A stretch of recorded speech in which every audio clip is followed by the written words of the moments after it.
नमस्कार, मैं बालेश Gupta HD news से अपने कैमरा पर्सन जितेंद्र सिंह के साथ आज एक बार फिर हम लोग त्रिवेणी घाट पहुँचे और आप देख सकते हैं कि लॉकडाउन के चलते त्रिवेणी घाट बिल्कुल बंद है। यहाँ बैरियर लगे हैं आगे और त्रिवेणी घाट पे किसी भी जनता का आना जाना बंद है। और मैं अपने कैमरा पर्सन से कहूँगा कि गंगा जी का जल दिखाएं, कितना साफ़ और कितना क्लियर दिखाई दे रहा है, ट्रांसपेरेंट जल है। और यहाँ बिल्कुल शांति हो रखी है, चिड़ियों की भी आवाज़ सुनाई दे रही है, इतना शांत और मनोहर दृश्य हो रखा है।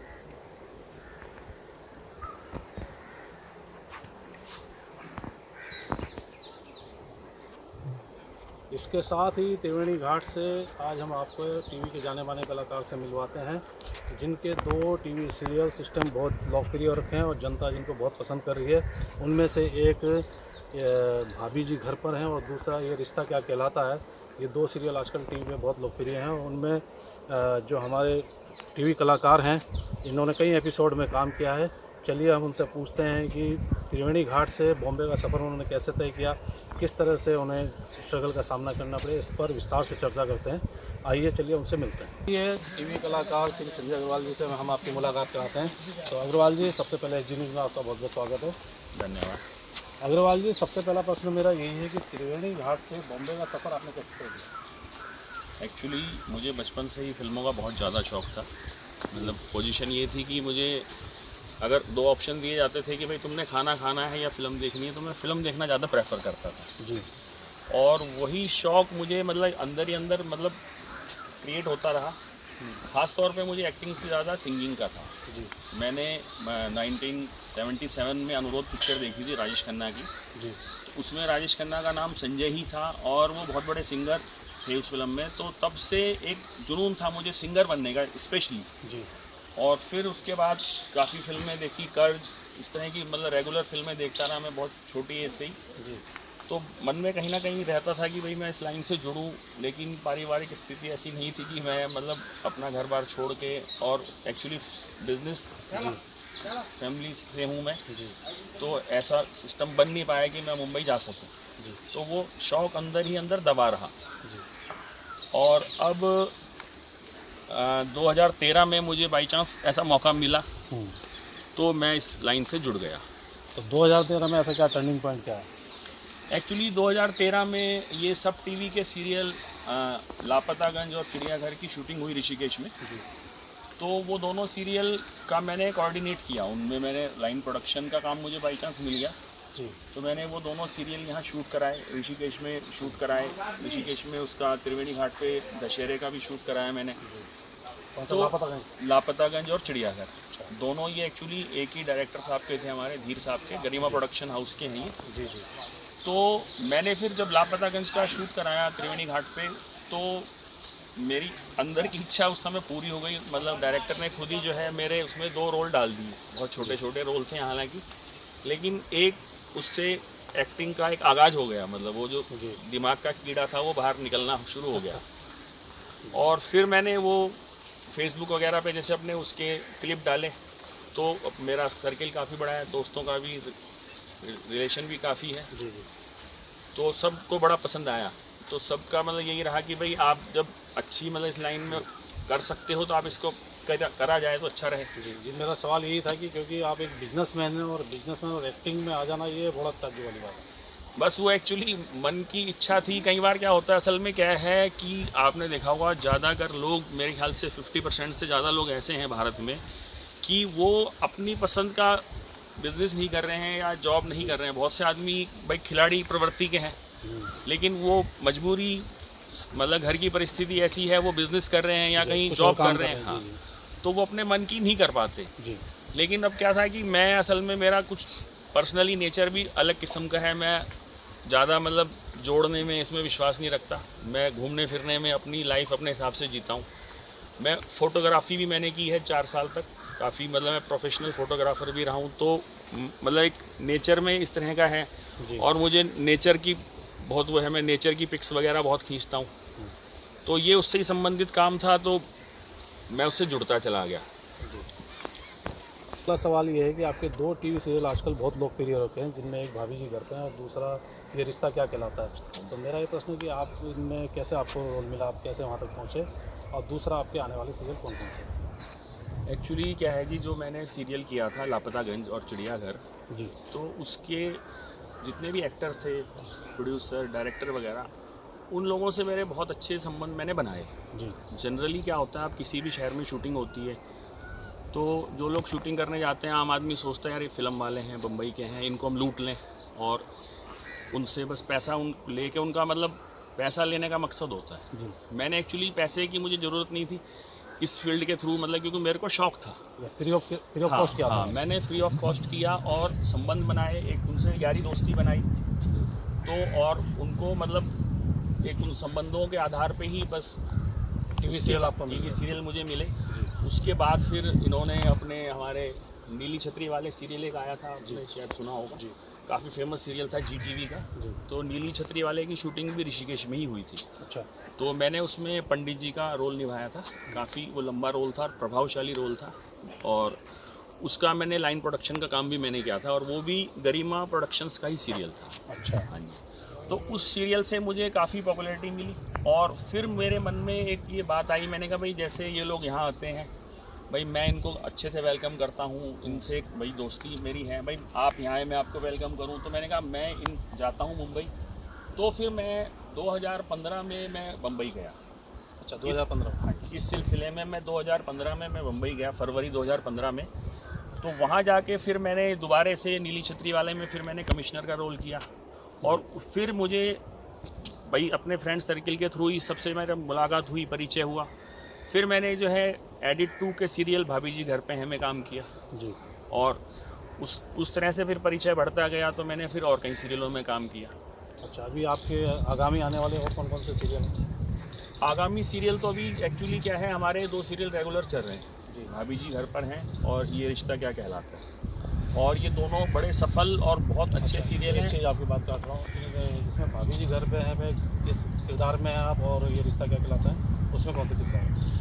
भाभी जी घर पर हैं में मेरा एक्चुअली एपिसोडिक रोल रहता है। कभी मैं कमिश्नर बन गया, अच्छा कभी मैं उसमें चोर बन गया, कभी मैं उसमें अच्छा अलग अलग पोस्टमैन बन गया। मेरा उसमें एपिसोडिक रोल कहलाता है वो रहता है। और ये रिश्ता क्या कहलाता है में मैं मैक्सिमम इंस्पेक्टर बनता हूँ। उसका मैंने ये रिश्ता क्या कहलाता है सीरियल बहुत दमदार है, और उसके 3000 एपिसोड अभी हाल ही में पूरे हुए हैं। जी तो उसके ये रिश्ता क्या कहलाता है सीरियल मैंने 2 बार ऋषिकेश में भी शूट कराया है, जी और यहाँ के बाकी स्थानीय कलाकारों को भी उसमें काफ़ी छोटे मोटे रोल उनको मतलब मिले हैं, जूनियर आर्टिस्ट को।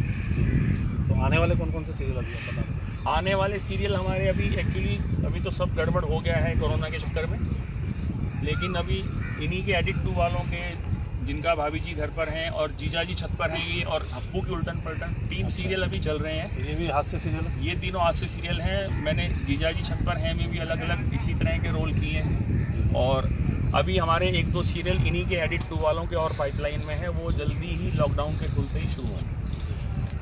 तो बॉलीवुड में है, और आप भी त्रिवेणी घाट से बॉम्बे तक पहुँचे, तो इस दौरान आपको किन किन समस्याओं का सामना करना पड़ा? एक्चुअली बॉलीवुड तक पहुंचने में समस्याएं तो हर कदम पे ही हैं। आप मतलब जैसे निकलते हैं, बॉलीवुड पहुंचना बड़ा आसान है, आप पहुंच गए, लेकिन मुंबई में रहना, सर्वाइव करना बहुत मुश्किल है। और यही कारण है कि ऋषिकेश के भी, उत्तराखंड के भी, और मेरे ख्याल से पूरे ऑल ओवर इंडिया के हज़ारों लड़के लड़कियां और युवक युवतियां मतलब जाते हैं मुंबई। इस लाइन एक्चुअली ग्लैमर की लाइन है, बहुत चकाचौंध करती है, लेकिन वहाँ जाके वो लोग पता नहीं किस भीड़ में खो जाते हैं। वहाँ काम मिलना इतना आसान नहीं है। सिर्फ वही लोग ही कामयाब होते हैं कि जो बहुत ज़्यादा स्ट्रगल करते हैं, वहाँ रह पाते हैं। काफ़ी लोग मैंने देखा हमारे शहर के ही ऐसे हैं कि जो गए थे एक्टर बनने, लेकिन वो वहाँ नहीं सर्वाइव कर पाए और वो वापस चले आए। जी, उसमें मैंने पहले भी 1-2 आर्टिस्टों का इंटरव्यू लिया है जो उत्तराखंड के थे। तो जैसे आप तो यहीं से ग्राउंड बना के गए, तो शायद वो लोग यहाँ से ग्राउंड बना के नहीं गए, डायरेक्ट चले जाते हैं, क्या यही वजह है? ये बिल्कुल आपने जो एक्चुअल रीज़न वैसे यही कि आपकी अगर वहाँ किसी से कोई ग्राउंड, कोई कनेक्शन अगर आपका नहीं है तो आपको बहुत दिक्कत है। अगर आपका कोई कनेक्शन है, आपके कोई कॉन्टैक्ट्स हैं, लिंक्स हैं, तो ही आप कुछ कामयाब इजीली हो एंट्री पाओगे। हो जाती है। दूसरा एक चीज़ और है कि कोई भी है इस लाइन में जो जाना चाहता है, उसके मन में मैंने देखा काफ़ी लोगों को ऐसा भी रहता है कि मैं जाऊंगा, जाते ही मुझे काम मिल जाएगा। और मैं बहुत अच्छी अर्निंग करने लगूंगा। मुझसे भी हर आदमी ये पूछता है कि आप सीरियल में काम करते हो, आपको कितने पैसे मिलते हैं। तो मैं तो एक्चुअली आज तक बताना चाहूँगा कि मैं तो अभी तक मैक्सिमम मैंने शौकिया ही किया है। मुझे अर्निंग का इतना वो नहीं था, फ्री ऑफ कॉस्ट मैंने मैक्सिमम किया है। और अगर मैंने कभी अपनी फ़ीस ली भी है तो वो फ़ीस मतलब इतनी कम ली है कि उससे ज़्यादा मेरे खर्चे हो गए, लेकिन वो मैक्सिमम मेरा शौक ही रहा है। तो जी हमारे दर्शकों को बताइए कि आपका यादगार सीन या जो आपको बहुत यादगार ही कहूँगा, जो आपको बहुत पसंद हो वो बताइए। एक्चुअली यादगार तो सारे ही सीन होते हैं, क्योंकि कोई भी सीन कोई भी रोल आदमी करता है तो उससे कुछ ना कुछ यादें, कुछ ना कुछ संस्मरण जुड़ जाते हैं आदमी के, और वो हमेशा याद रहते हैं। हालांकि शुरू में मैंने जैसे लापतागंज किया तो मैंने अपनी ये शॉप, मेरी त्रिवेणी घाट पे शॉप है, मेरा बिजनेस है चाय पत्ती का होलसेल का, तो मैंने ये सीरियल कोऑर्डिनेट भी किया था और वहाँ आसपास के कई साइट सीन वगैरह करवाए थे। तो वहीं पे ये शूट हुआ।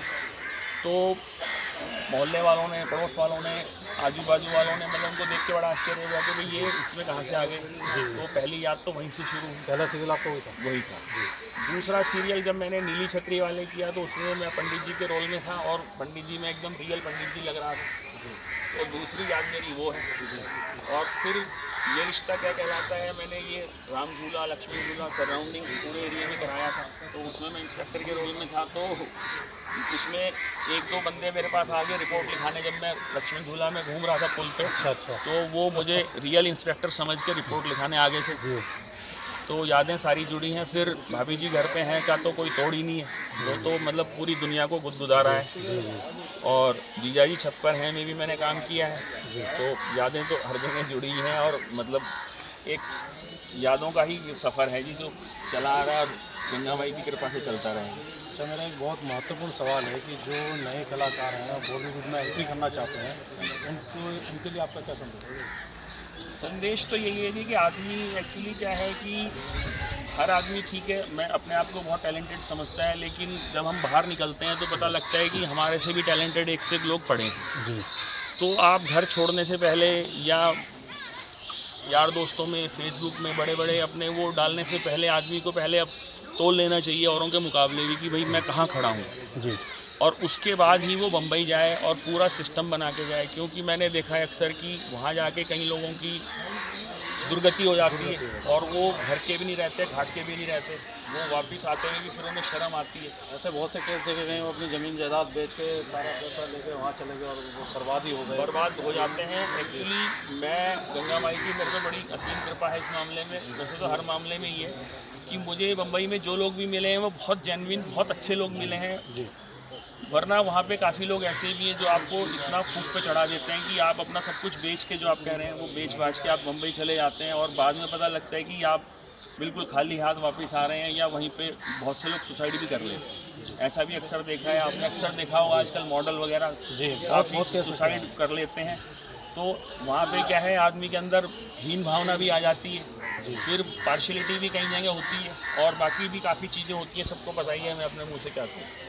तो मतलब 3 चीज़ों का हम मैक्सिमम ध्यान रखें अगर जाने से पहले। मैक्सिमम तो ध्यान यही है कि आप अगर जा रहे हैं तो आप कोई मजबूत कांटेक्ट, मजबूत किसी बंदे के थ्रू आप जाएं, क्योंकि काफ़ी लोग अक्सर आपने देखा होगा दीवारों पे पोस्टर लगे रहते हैं कि आप एक्टर बने, आप फिल्म में काम करें, सीरियल में काम करें, और वो लोग फ्रॉड होते हैं, लोगों से पैसा ले लेते हैं, और वो बच्चे मतलब नई उम्र के बच्चे उसमें आ जाते हैं, फंस जाते हैं, और वो उन्हें वहाँ कोई मिलता ही नहीं, उनके साथ कई बार मिसहैपनिंग भी हो जाती है जी।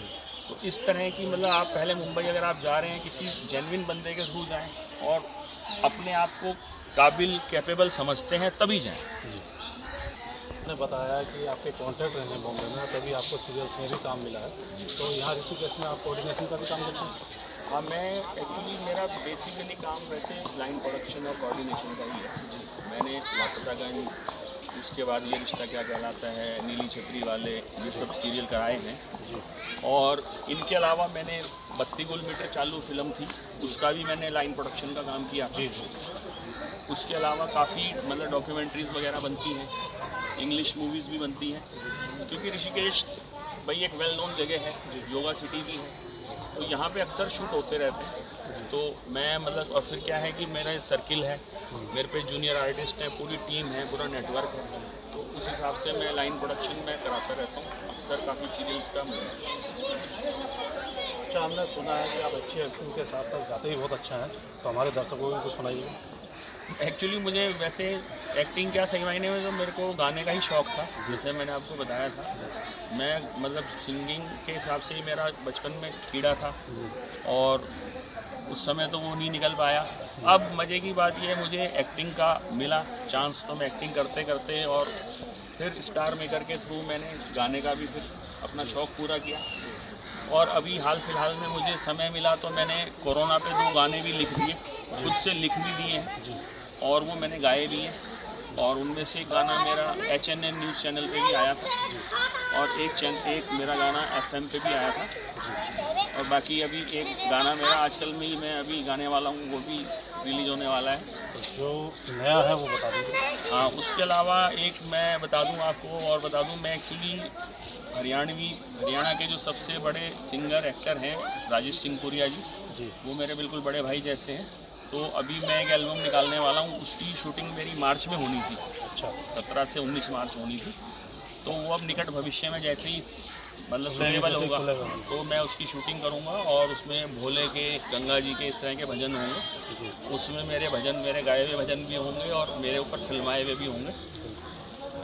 तो अब जो आपने नया भजन, जो गाना जो बनाया है, वो हमारे दर्शकों गाना मेरा एक तो अभी मेरा जो गाना था कोरोना पे, वो था घर में हो तुम, सेफ हो तुम, ये तुम नहीं भूल जाना, बाहर यदि निकले अभी कोरोना ने घर आ जाना, भगाना है भगाना, मिलके इसे भगाना।